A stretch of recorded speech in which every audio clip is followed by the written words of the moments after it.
This is a summary of the 11th season of the Debbie and Carrie show. Because of his willingness to testify against his own father and cause him to be sent to prison, George Anderson was released from prison the following year, much to the delight of his mother, Patty. Of his parole, George was sent to Dallas, where he was made to work for Aphrodite Agency as a bodyguard for its models under the watchful eye of its CEO, Claudette Rouge.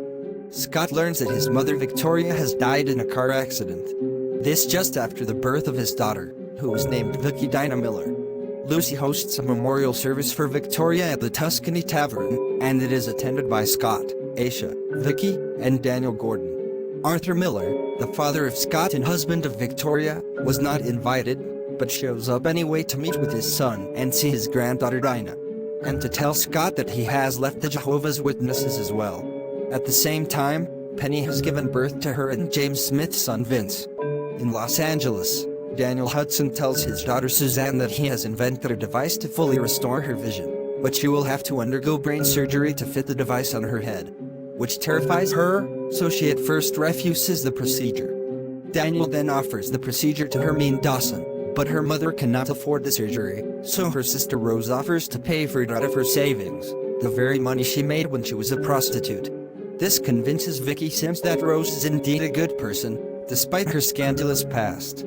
Hermine then goes to LA and undergoes the procedure, and its success convinces Suzanne to also have the surgery. In Tulsa, Denise Miller, sister of the late Diana Kelly, has made a deal with Vicky Jones to produce a movie based on Diana's life. In Houston, Texas, Nicholas Owen and his brother Fred, sons of Dave Owen, have created a new right-wing group called the Faithful Remnant. Also involved in it are Cindy Everson and Lee Lord.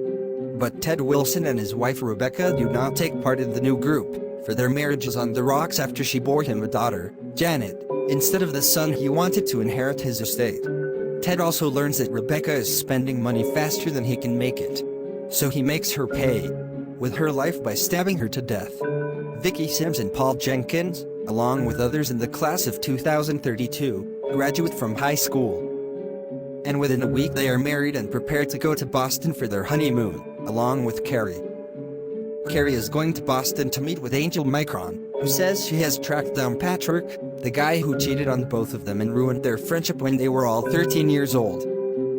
Eventually, Patrick is found to be homeless and addicted to drugs, and he has a girlfriend who is pregnant.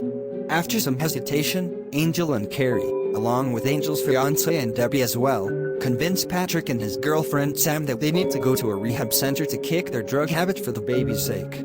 Renee and Chandra, who were friends of Vicky when she lived in Boston a few years ago, reunite with her and Paul. Back in the town, James and Penny are shocked to learn that Vince is allergic to cow's milk, which almost kills him when Penny tries to feed him with it.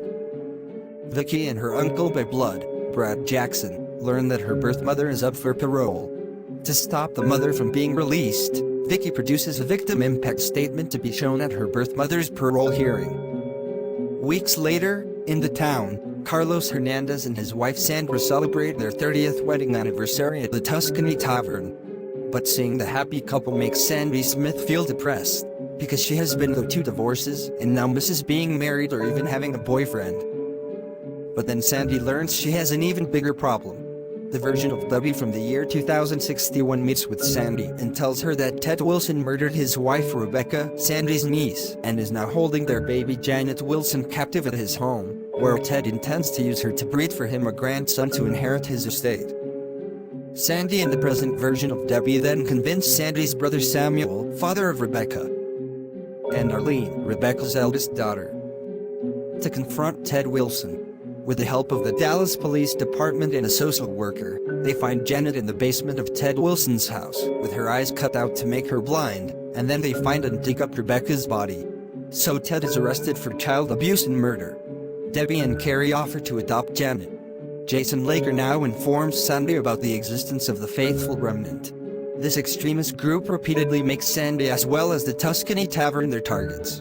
Rouge Scumbaugh is a supporter of this group, and when they learn that Sandy has been secretly having an affair with her ex-husband Steve Miller, they expose the affair on Scumbaugh's show, humiliating Sandy before the public. Never mind that Sandy and Steve had the permission of Steve's current wife Denise for the love triangle they made together. Soon afterwards, Cindy Everson sprays hateful graffiti all over the Tuscany Tavern, but is caught by the restaurant's security cameras. She is then arrested and jailed for this offense. Sandy is so outraged over the stunt Everson pulled that she goes to the jail and personally beats the crap out of Everson. Charlie Wilson and Whitney Owen tell Debbie they want to adopt Janet Wilson, because she is a relative of Charlie just as she is a relative of Debbie. They agree to let the court decide who will get the baby. Speaking of which, Sandy Smith and Cindy Everson confront each other over the crimes they committed against each other. Steve Miller settles the case by paying for Everson's medical bills, since it was Sandy's affair with him that started the whole mess. Denise, his wife, also releases a statement defending Sandy and demanding they be left alone. That same day, a settlement was reached between the Smiths and the Wilsons regarding baby Janet, with her being adopted by Charlie Wilson and Whitney Owen, and both families agreeing to pay for Janet to someday receive a visor to enable her to see, much like the ones given to Hermine Dawson and Suzanne Hudson. And so ends the 11th season of The Debbie and Carrie Show.